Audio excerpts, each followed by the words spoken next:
What happened to the black sheep of your family? In our case, it was my younger sister Nora. Growing up, she was always different, rebellious, questioning everything, refusing to follow the path our parents laid out. While I went to medical school, as expected, she dropped out of college to pursue photography. "You're throwing your life away," our father told her during one particularly heated argument. "No stable income, no security. What kind of future is that?" "My future," she shot back, "not the one you planned for me." That night, she packed her bags and left. Mom cried for days. Dad wouldn't even say her name. I stood in the middle, torn between family loyalty and understanding my sister's desire for freedom. For years, we only knew bits and pieces of her life through occasional postcards from various cities. Paris, Bangkok, Buenos Aires, each one with a photo she'd taken. Always beautiful, always haunting. No return address, no phone number. She's living like a vagabond. Dad would scoff. Though I caught him once late at night studying one of her postcards with something like pride in his eyes before he noticed. Me watching. 5 years passed. Then came the call that changed everything. "Is this the family of Nora Jensen?" a voice with a Spanish accent asked. My heart dropped. "Yes, I'm her sister. Senorita Jensen has been in an accident. She's asking for you." I flew to Barcelona the next day. The hospital was a maze of white corridors and fluorescent lights. When I finally found her room, I barely recognized her. Tubes everywhere. Her face once vibrant, now pale and gaunt. "Hey, sis," she whispered. "Sorry about the dramatic reunion. I learned she'd been hit by a car while capturing photos during a local festival. Multiple fractures, internal bleeding. The doctors were cautiously optimistic, but recovery would be long." "Does Mom and Dad know?" she asked. "Not yet. I wanted to see you first." She turned away. "Don't tell them. They'll just say I deserved it for living this way." "That's not true," I said. Though part of me wondered if our father might indeed think that. What she told me next shattered everything I thought I knew about my sister's life. "I've been published in National Geographic 3 times. She pointed weakly to her bag. "My portfolio's in there." I found a leather case filled with magazine clippings, exhibition flyers, and award certificates. My sister, our family's disappointment, was internationally acclaimed. "Why didn't you tell us?" I asked, thumbing through images that took my breath away. I tried at first, sent Dad copies of everything. He sent them back unopened. Her voice cracked. Eventually, I stopped trying. When I called home, Dad answered. I told him everything. The accident, her condition, her success. Silence stretched across the line. Then, what hospital? 3 days later, I was dozing in the chair beside Nora's bed when I heard the door open. Dad stood there looking smaller than I remembered, clutching a familiar leather portfolio. "I kept everything," he said quietly. "Not to me, but to Nora's sleeping form. Every magazine, every clipping." My sister's eyes fluttered open. For a moment, they just looked at each other. "You came," she whispered. Dad moved to her bedside, taking her hand in his. "I'm sorry it took so long. Mom arrived the next day. We spent 2 weeks in Barcelona as Nora began her recovery. I watched my parents pore over her work, finally seeing what she'd been trying to show them all along. In our family. The black sheep was my younger sister, Nora. Growing up, she was different, rebellious, questioning everything, refusing the path our parents set. While I went to medical school as expected, she dropped out to pursue photography. "You're throwing your life away," Dad told her during a heated argument. "No stable income, no security. What kind of future is that?" "My future," she shot back. "Not the one you planned for me." She packed and left that night. Mom cried for days. Dad wouldn't say her name. I stood torn, loyal to family yet understanding her need for freedom. For years, we heard only bits from postcards sent from Paris, Bangkok, Buenos Aires. Always beautiful photos, no return address or number. Dad scoffed, but once, late at night, I saw him studying a postcard with a flicker of pride before noticing me. 5 years passed. Then came the call. "Is this the family of Nora Jensen?" A Spanish-accented voice asked. "Senorita Jensen's been in an accident. She wants to see you. I flew to Barcelona." The hospital was a maze of white halls and cold lights. I found her, tubes and machines hooked up, once vibrant, now pale and gaunt. "Hey sis," she whispered. "Sorry about the dramatic reunion. She'd been hit by a car during a local festival, multiple fractures, internal bleeding. Recovery would be long, but possible." "Does Mom and Dad know?" she asked. "Not yet. I wanted to see you first." "Don't tell them. They think I deserve this, for living my life like this." "That's not true," I assured her, though part of me wondered if Dad did think that what she told me next shattered all I thought I knew. "I've been published in National Geographic 3 times, she said, pointing to her bag. Inside was a leather case filled with magazine, clippings, exhibition flyers, award certificates, proof of her international acclaim. "Why didn't you tell us?" I asked, breathless, scrolling through breathtaking photos. I tried. I sent Dad copies. He sent them back, unopened. Eventually, I stopped trying. When I called home, I told Dad everything. Her accident, success, condition. Silence. Then. "What hospital?" 3 days later, I napped by Nora's bed when Dad appeared, smaller than I remembered, clutching a familiar leather portfolio. "I kept everything," he said quietly. Not to me, but to Nora. Her eyes fluttered open. They shared a look. "You came," she whispered. Dad took her hand, murmuring, "I'm sorry it took so long." Mom arrived the next day. We spent 2 weeks in Barcelona, watching our parents finally see through Nora's lens, seeing what she tried all along to show them. Story 2. Excluded from my sister's wedding, I went on vacation. When the wedding fell apart, my whole family frantically tried to reach me. "You're overreacting. It's just a wedding," my mother said. I was not invited to my own sister's wedding. Instead, I scheduled a trip. Days later, my relatives blew up my phone. I sat there staring at my screen, reading the message for the 5th time. "Hey, just wanted to let you know the guest list is finalized and we had to make some tough cuts. Hope you understand. Love you. Tough cuts." Tough cuts. I wasn't some distant cousin. I wasn't an old family acquaintance whom they hadn't seen in years. I was her brother. And my sister. The same sister I had assisted through every crisis, heartbreak, and moment of self-doubt had just cut me out as an afterthought. I glanced at the screen, a slow pang of unbelief spreading into my chest. I nearly laughed because this had to be a mistake. I took up the phone and called my mother. She responded. On the second ring, her voice upbeat. "Hey, sweetheart, what's up?" I didn't bother making small talk. "I just got a message from Emily. She says the guest list is finalized and I'm not on it." There was a pause just long enough to prove what I had previously suspected. "Oh, honey," my mother sighed. She always used that voice to make me feel like I was being unreasonable. "It's just a wedding. Don quote, to make a big deal out of this. Just a wedding." I felt a hot, stinging coil in my stomach. "Are you serious?" I asked, my voice unusually calm. "Mom, I'm her brother. How am I not invited to my own sister's wedding?" She produced a tisk sound as if I were a toddler having a tantrum. "It's not personal." They had to keep the guest list small. "And Mom?" I cut her off. "I just saw Emily's Instagram post. She invited 150 people. Silence, then a forced chuckle. "Well, you know how things are. Weddings are expensive. And maybe they assumed you wouldn't mind skipping this one." I felt like I had been hit in the stomach. "Wouldn't mind?" I asked. Mom, "I've been there for Emily through it all. I helped her relocate twice.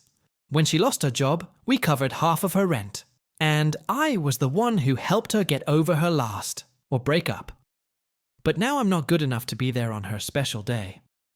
"Oh, stop being dramatic," my mother remarked with a sigh. It's just one day. You quote, overreacting. I laughed briefly and without humor. Overreacting, right?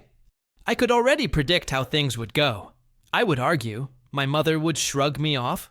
Emily would certainly provide a half-hearted apologies later. I'd be expected to forgive and forget, because that is what I have always done. Not this time. Something within me cracked. If I wasn't worthy of inclusion, then fine, I would not be. I hung up without saying anything and began browsing through my phone.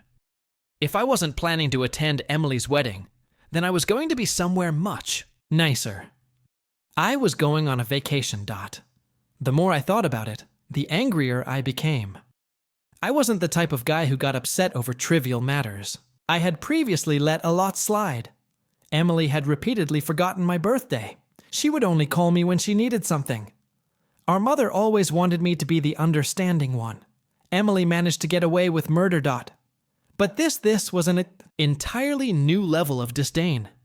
I wasn't going to sit around moping while my sister and the rest of the family played happy little wedding without me. If I wasn't significant enough to be featured, then I wasn't significant enough to be present when they needed me. I grabbed my laptop and began looking up flights. If Emily could have the happiest day of her life, then I planned to enjoy the best week of my life. It took less than an hour to plan. I reserved all-inclusive accommodations at a 5-star resort in the Caribbean suite with an ocean view, spa services, and access to a private beach. I had always convinced myself that such a trip would be too pricey. Not this time. I wasn't just traveling for a holiday. I was making a statement. When the wedding weekend came around, I was already on a plane enjoying champagne in first class. I made sure to upload a picture, legs, extended out, drink in hand, with this caption. Guess I got cut from the guest list, but I think I'll survive. The reactions were nearly immediate.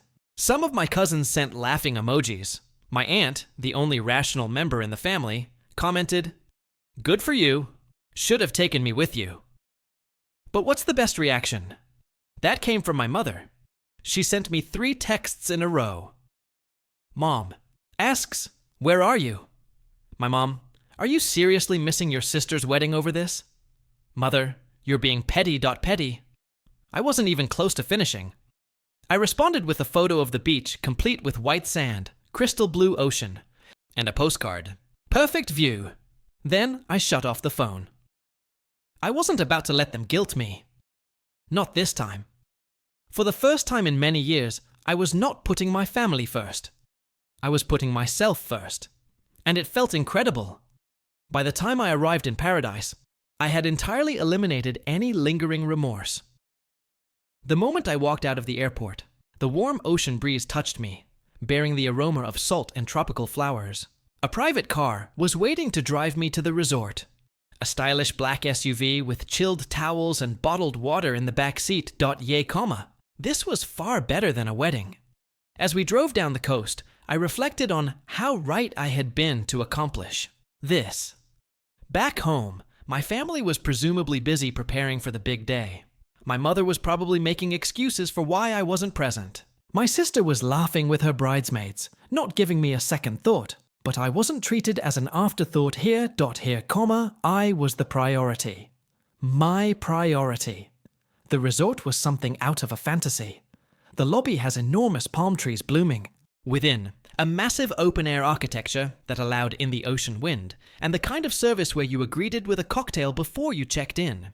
My room, unreal. Floor-to-ceiling windows and a private balcony, and the most gorgeous king-size bed I'd ever seen. I threw down my things, strolled out onto the balcony, and simply took it all in. Then, just to make matters worse, I took a picture of the scenery and shared it with this caption. When one door closes, another one opens, preferably to a beachside suite with unlimited margaritas. I knew it would find its way back to my family.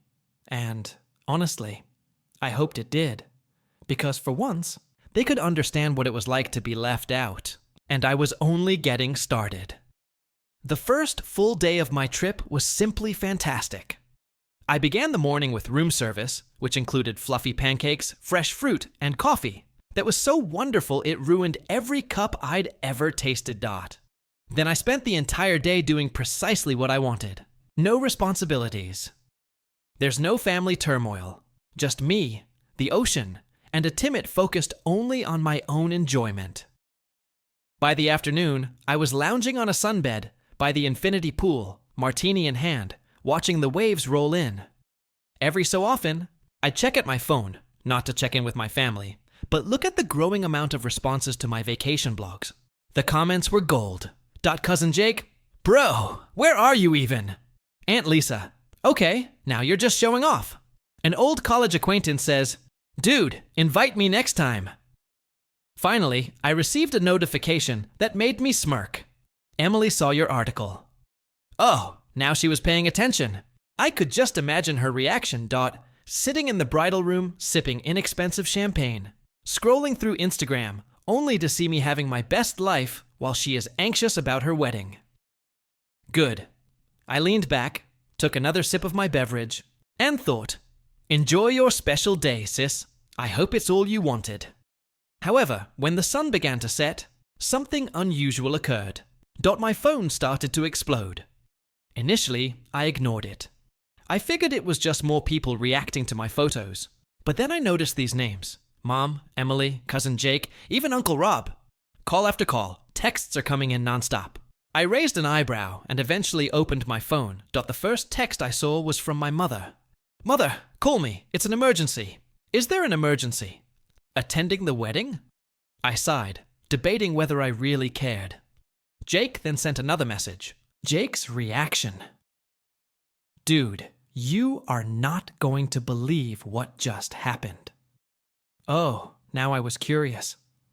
I sat up and scrolled through the texts, and I quickly understood that the universe had given me the nicest wedding gift I could have ever hoped for. Because, as it turned out, Emily's beautiful wedding had gone up in flames. I scanned through a torrent of messages. My sneer grew with each one. Jake replied, Bro, you dodged a bullet. Mother, call me right now. This is a family crisis. Emily, please. Where are you? I need you. I stretched out in my lounge chair, took another drink of my cocktail, and continued scrolling. Then I discovered a message that made me laugh out loud. According to Cousin Melissa, the groom simply walked out. I almost choked on my drink. Did the groom leave? Oh, this was better than I could have expected. Curiosity got the best of me. So I eventually texted Jake back. My response, What do you mean he left? Jake? Dude, during the reception, full meltdown. He and Emily had some huge fight, and then he just walked out. Straight up left the venue. Jake, again. Oh, and then Uncle Rob and Dad got into a screaming match over who was ruining the family's reputation. Grandma cried. The venue cut the bar early. It's a mess. I leaned back, smirking. My sister had refused to let me attend the wedding, believing that she didn't need me. And now, suddenly, I was the first person they all ran towards. I could already hear my mother's voice in my brain. You need to fix this. Emily is devastated. Yes, no thanks. I opened the following message. It came from Emily. Emily says, answer your phone, please. I need you. Oh, suddenly, I was significant. I took a deep breath and typed back a single response. Me. Sorry, I'm a little busy enjoying. My overreaction. Hope the wedding was fun. And then I blocked her phone number. I blocked my mother. I also blocked Jake just in case he got drawn into their guilt trip operation. Then I turned my phone to do not disturb mode, waved over the bartender, and ordered another drink because while my family spiraled, I was in paradise. And for once, I wasn't bothered. The following morning, I awoke to the sound of waves breaking on the shore. The aroma of sea and tropical flowers wafted through my open balcony doors. I stretched and yawned, and for one lovely minute, I almost forgot about the pandemonium at home. Almost.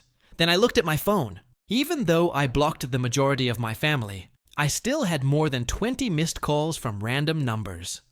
They tried everything to contact me. Several voicemails had slipped through. Despite my better judgment, I pressed play on the first one. Mom's voice frantic.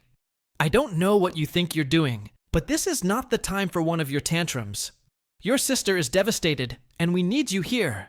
This family needs to stick together right now. I rolled my eyes before deleting.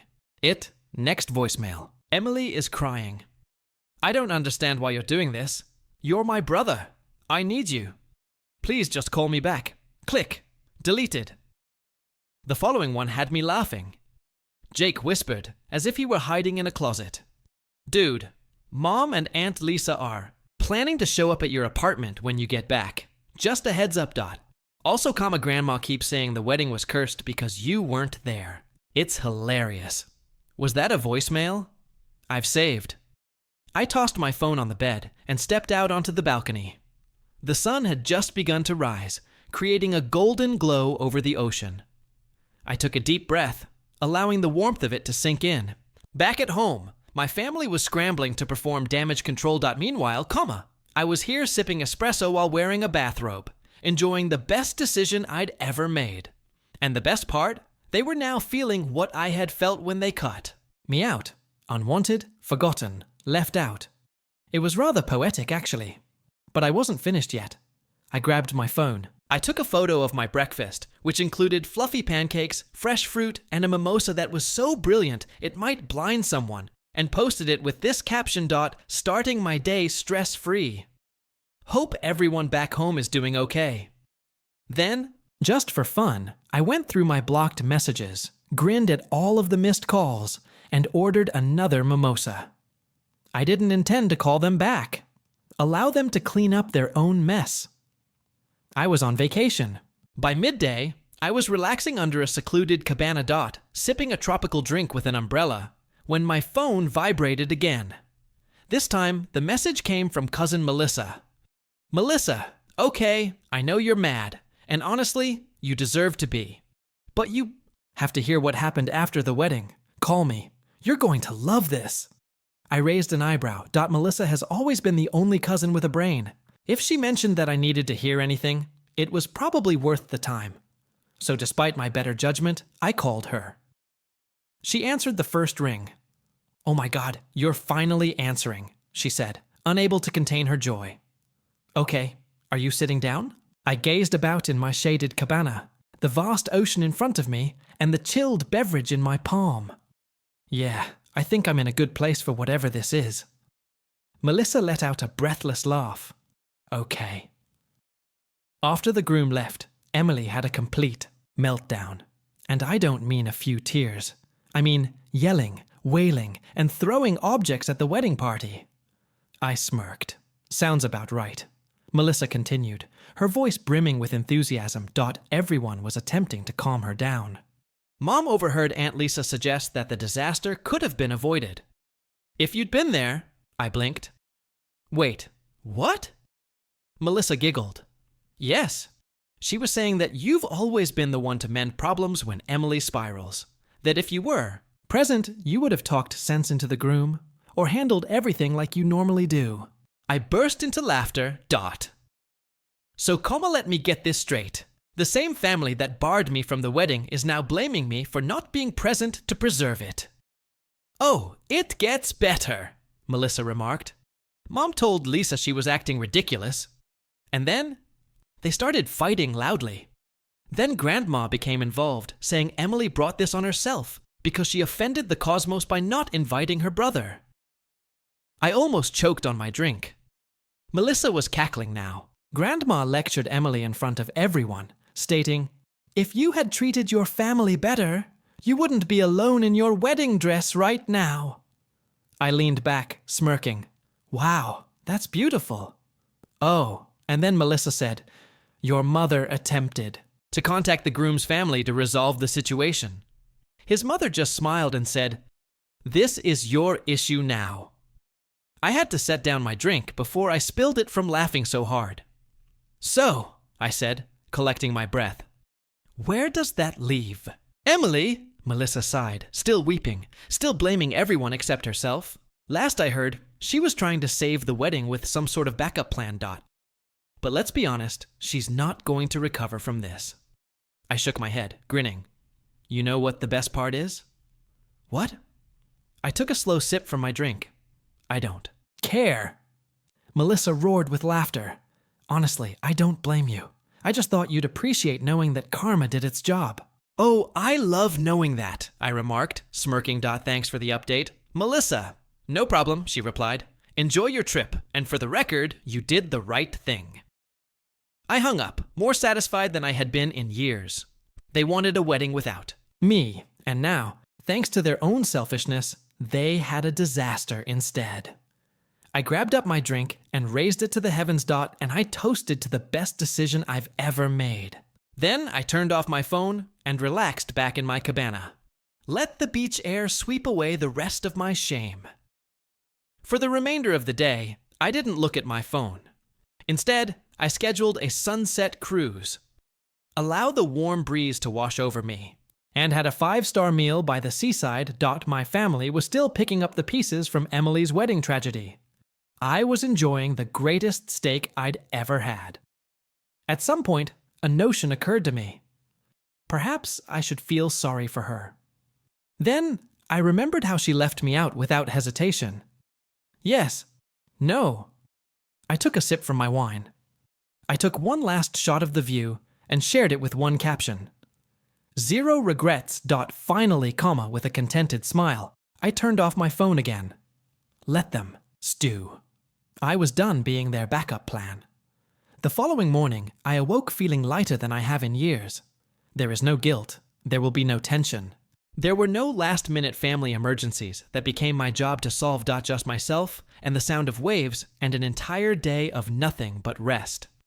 I stretched, ordered room service, and out of curiosity, I turned my phone back on. A big mistake. Within seconds, my notifications surged. Mom said, "You need to stop acting like a child and call me." Emily's response, "I can't believe you're doing this to me. You are so selfish. Your mother.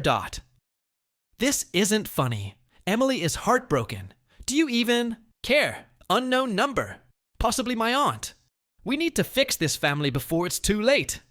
I groaned and shook my head. It was almost surprising how swiftly they moved from ignoring me to expect me to cure everything. Then one message struck my attention. "Melissa, okay, I understand you are ignoring everyone, but please read this. Your mother is trying to gather the family for a discussion when you return. Just a heads up." I almost laughed aloud. Oh, they assumed I would return as if nothing had happened. As if I'd just come up and let their guilt trip me and pretend the entire thing never occurred. Yeah, not happening. I quickly replied to Melissa. "You thanks for the warning, but I won't be there." Melissa says, "Wait, what do you mean?" "Me? I'm extending my trip. They wanted to cut me out." "Okay, I'm cutting myself off altogether." I could almost see her reaction. A combination of astonishment and amusement. A few seconds later, she responded, "Melissa, okay, that's iconic. Tell me everything. When you get back, whenever that is, Lowell." I grinned, set down my phone, and grabbed up my laptop. With a few clicks, my trip was officially extended. Another entire week. There's no family. There's no drama. No family discussions. Just me and the water. They never allowed me to have peace. And the best part, they couldn't do anything about it. Before going to the beach, I sent one final text. Me, Mom, and Emily. "Oh, so you want me around?" "Sorry, I'm too busy enjoying my reactions. Have fun cleaning up your own messes." Then, for the last time, I blocked their numbers. I put my phone down, ordered another drink, let the sun warm my skin. There is no guilt. There will be no tension, no regrets, just peace, and it was the best decision I've ever made. Thank you for watching. If you haven't subscribed yet, please do so and hit the notification bell to stay updated with more shocking real-life stories happening around.